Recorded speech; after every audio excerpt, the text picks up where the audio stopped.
అందరికీ నమస్కారం. ఇటీవల వైసీపీ నాయకులకు కోర్టుల్లో, హైకోర్టు కావచ్చు, సుప్రీంకోర్టులో కావచ్చు, వరుస ఎదురుదెబ్బలు తగులుతూనే ఉన్నాయి. ఆల్రెడీ ఏదైతే తమ్మినేని సీతారాం తనయుడు ఉన్నాడో అతనికి రక్షణ కల్పించేందుకు హైకోర్టు నిరాకరించింది మనకు తెలుసు. అలాగే చెవిరెడ్డి భాస్కర్ రెడ్డి సుప్రీంకోర్టులో వేసినటువంటి ఒక పిటిషన్ కూడా నిన్న ఆ కోర్టు అయితే కొట్టివేయడం జరిగింది. వాస్తవానికి చెవిరెడ్డి భాస్కర్ రెడ్డి లిక్కర్ స్కామ్ లో ఆల్రెడీ నిందితుడిగా ఉన్నాడు, జైలు శిక్ష కూడా అనుభవిస్తున్నటువంటి వ్యక్తి. అయితే ఇదే లిక్కర్ స్కామ్ లో మరొక సత్యప్రసాద్ అనే ఒక నిందితుడు ఉన్నాడు. సో అతను ఏం చేశాడు, ఇప్పుడు అప్రూవర్గా మారటానికి ప్రభుత్వానికి సహకరించడానికి సంసిద్ధంగా ఉన్న నేపథ్యంలో అతనికి బెయిల్ అయితే మంజూరు చేసింది. అంటే కోర్టు తరపున హైకోర్టు ఏం చేసిందంటే బెయిల్ మంజూరు చేసింది సత్యప్రసాద్కి. వెంటనే చెవిరెడ్డి భాస్కర్ రెడ్డి ఏం చేశాడంటే సత్యప్రసాద్కి బెయిల్ మంజూరు చేయటం కుదరదు అని చెప్పి సుప్రీంకోర్టుని ఆశ్రయించాడు. ఎందుకు బెయిల్ మంజూరు చేయొద్దు అన్నాడు అంటే చెవిరెడ్డి భాస్కర్ రెడ్డి తరపు వాదన ఏంటంటే జగన్మోహన్ రెడ్డిని ఇరికించే ప్రయత్నం చేస్తున్నారు.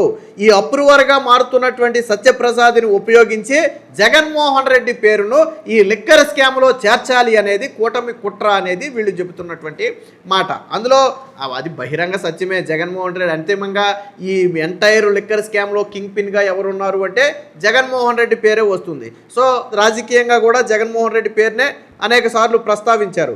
గతంలో కూడా ఇప్పుడు జగన్మోహన్ రెడ్డి సీఎంగా ఉన్నప్పుడు జరిగినటువంటి లిక్కర్ స్కామ్కి ఎవరు బాధ్యత వహించాలి, ఎవరి దగ్గరికి వెళ్ళి ఉంటుంది? చంద్రబాబు గారి హయాంలో మీరు అనేక స్కాములు జరిగినాయని చంద్రబాబు గారిని బాధ్యుడిని చేయాలి అన్నప్పుడు జగన్మోహన్ రెడ్డి హయాంలో జరిగిన స్కాములకు ఆయన బాధ్యత వహించడా? కానీ ఇక్కడ అప్రూవర్గా మారినటువంటి ఈ సత్యప్రసాద్ అనే ఒక వ్యక్తిని ఉపయోగించుకుని జగన్ పేరు చేర్చాలనుకుంటున్నారు. కాబట్టి ఇతనికి ముందస్తు బెయిల్ ఇవ్వద్దు అని చెప్పి సుప్రీంకోర్టుకి వెళ్తే సుప్రీంకోర్టు జోక్యం చేసుకోవడానికి నిరాకరించింది. ఏమని చెప్పిందంటే ఒక అప్రూవర్గా మారే వ్యక్తికి కింది కోర్టులు కల్పించే వెసులుబాటుల్లో మేము జోక్యం చేసుకోబోము. నిజంగా మీకు ఏదైనా అనుమానం, అభ్యంతరం ఉంటే సరైన సమయంలో సరైన ఆధారాలతో మీరు కోర్టును సంప్రదించవచ్చు తప్ప ఇప్పుడు బెయిల్ ఇవ్వకుండా మాత్రం మేము అడ్డుకోలేమని చెప్పి ఆ పిటిషన్ను కొట్టివేయడం జరిగింది. దీంతో చెవిరెడ్డి భాస్కర్ రెడ్డి గొత్తులో పచ్చివెలకాయ పడినట్టయింది. వాస్తవానికి వీళ్ళ భయం ఏంటంటే వాస్తవానికి సత్యప్రసాద్ కూడా నిందితుడే. చెవిరెడ్డి భాస్కర్ రెడ్డితో కలిసి అలాగే రాజకేశ్ రెడ్డితో కలిసి మితిన్ రెడ్డితో కలిసి వీళ్ళందరితో కలిసి ఈ స్కామ్లో ఉన్నటువంటి వ్యక్తే. ఈ వ్యక్తి ఏం చేశాడు, తప్పును తెలుసుకుని తాను కొంత సమాచారాన్ని ప్రభుత్వానికి ఇచ్చే ప్రయత్నం చేస్తున్నాడు. దాన్ని మనం అప్రూవర్ అంటాం. ఇప్పుడు వివేకానంద రెడ్డి హత్య కేసులో దస్తగిరి హంతకుడు, తర్వాత ఏమయ్యాడు, అప్రూవర్గా మారాడు. కోర్టు ఏం చేసింది, రక్షణ కల్పించింది కదా. అప్రూవర్గా మారి తప్పు జరిగింది, తప్పు ఒప్పుకుంటాను అని చెప్పినప్పుడు కోర్టులు కొన్ని ప్రత్యేక రక్షణ కల్పిస్తాయి. సో అలాగే ఇప్పుడు కూడా సత్యప్రసాద్కి కొంత ప్రత్యేక రక్షణలో భాగంగా బెయిల్ ఇచ్చింది. అతన్నేమి ఇప్పుడు వదిలేదు. నాకు తెలిసి 220 రోజులకు పైగా జైల్లోనే ఉన్నాడు. దాదాపుగా ఆల్మోస్ట్ 7-8 నెలలు జైల్లోనే ఉన్నటువంటి వ్యక్తి. చెవిరెడ్డి భాస్కర్ రెడ్డి ఏమంటాడంటే మిగతా అందరికీ బెయిల్ ఇచ్చేటప్పుడేమో ప్రభుత్వం తరపున బెయిల్ ఇవ్వొద్దని బలంగా వాదించారు, కానీ సత్యప్రసాద్కి బెయిల్ ఇచ్చేటప్పుడు మాత్రం ప్రభుత్వం మౌనంగా ఉంది. ఎందుకు అని ప్రశ్నిస్తాడు.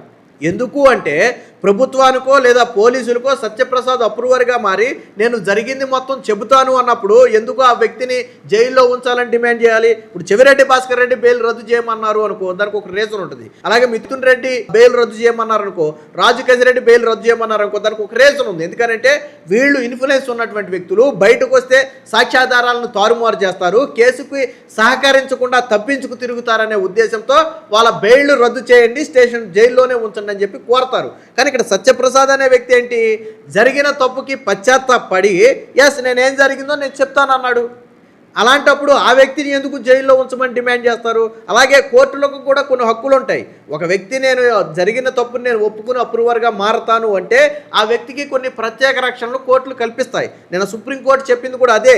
ఈ విషయంలో మేము జోక్యం చేసుకోలేము, కోర్టులు కల్పించే రక్షణ విషయంలో మేము జోక్యం చేసుకోలేము. ఈ సత్యప్రసాద్ని విడుదల చేయొద్దు, ఆ వ్యక్తిని జైల్లోనే ఉంచండి అనే ఆదేశాలు మేము ఇవ్వలేము. కానీ ఒకవేళ మీకేదైనా కొంతమందిని అన్యాయంగా ఇరికిస్తున్నారని మీకు ఏదైనా అనుమానం ఉంటే లేదా ఈ వ్యక్తి విడుదల మీద మీకు ఏదైనా అభ్యంతరాలు ఉంటే ఇప్పుడు కాదు, వాటి ఆధారాలు తీసుకుని సరైన సమయంలో మీరు కోర్టును ఆశ్రయించండి అని చెప్పి సుప్రీంకోర్టు చీఫ్ జస్టిస్ అయినటువంటి సూర్యకాంత్ ధర్మాసనం నిన్న చెవిరెడ్డి భాస్కర్ రెడ్డి పిటిషన్ విచారణ సందర్భంగా వ్యాఖ్యానించడం జరిగిందంటే దీంతో ఏమైందంటే ఈ సత్యప్రసాద్ అనే వ్యక్తి విడుదల కాకుండా అడ్డుకోవాలని చేసినటువంటి ప్రయత్నాలు బెడిచికొట్టాయి. మీకు సేమ్ థియరీ ఎక్కడ అప్లై చేశారంటే వైసీపీ నాయకులు దస్తగిరి విషయంలో అప్లై చేశారు. దస్తగిరి విషయంలో ఏమనేవాళ్ళో తెలుసా, మన అవినాష్ తండ్రి భాస్కర్ భాస్కర్ రెడ్డినేమో అరెస్ట్ చేయాలి, జైల్లో పెట్టాలని చెప్పి సిబిఐ వాదిస్తుంది, సునీత తరపు లాయర్లు వాదిస్తున్నారు.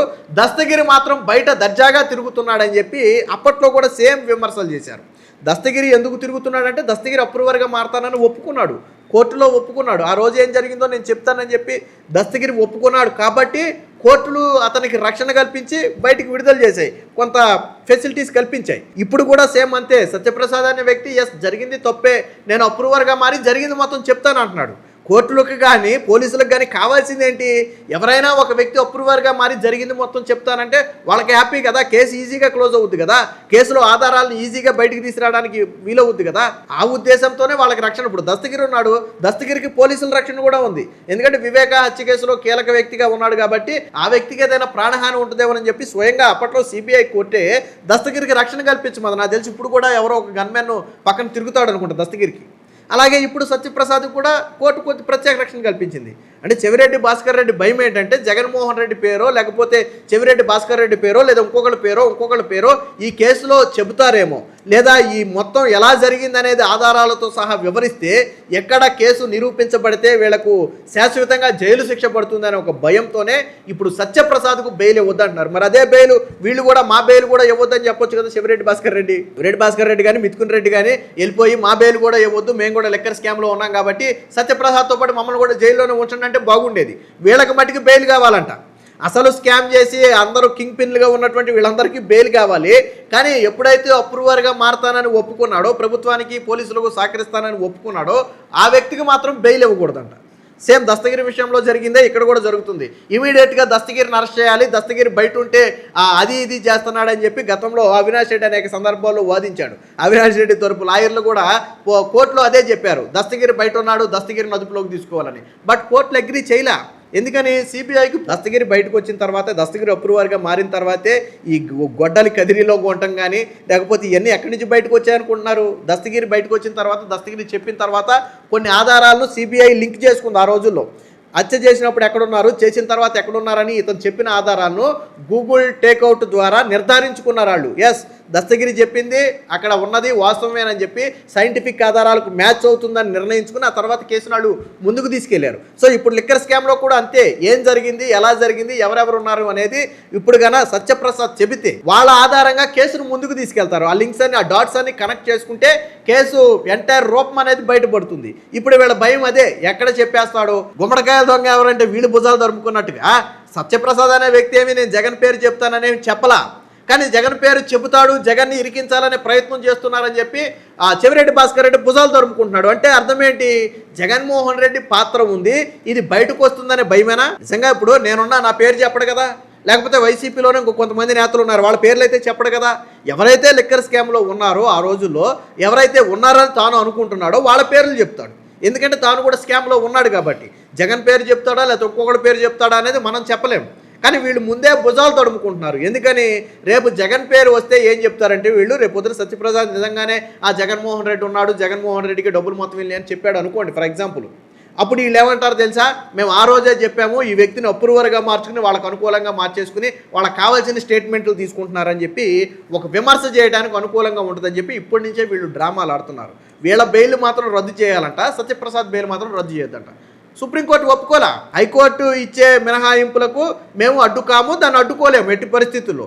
మీకు నిజంగా ఏదైనా జరుగుతుందని మీకు అనిపిస్తే సరైన సమయంలో సరైన ఆధారాలతో, నోటి మాటలు కాదు, సరైన ఆధారాలతో కోర్టు ముందుకు రండి. సో అప్పుడు మేము పరిశీలిస్తాం తప్ప ఇప్పుడు మాత్రం ఈ విషయంలో మేము జోక్యం చేసుకోబోమని చెప్పి ఆ చెవిరెడ్డి భాస్కర్ రెడ్డి వేసినటువంటి పిటిషన్ను కొట్టివేసింది. దీంతో ఇప్పుడు సత్యప్రసాద్కి బెయిల్కి మార్గం సుగమమైంది. అంటే ఆల్రెడీ హైకోర్టే ఇచ్చింది బెయిల్నే, మనోడు తీసుకెళ్లి సుప్రీంకోర్టులో సవాల్ చేశాడు. సో హైకోర్టు తీర్పు విషయంలో జోక్యం చేసుకోనని చెప్పిన నేపథ్యంలో ఇప్పుడు పూర్తిగా బెయిల్ మంజూరుకి అయితే అవకాశం ఏర్పడింది.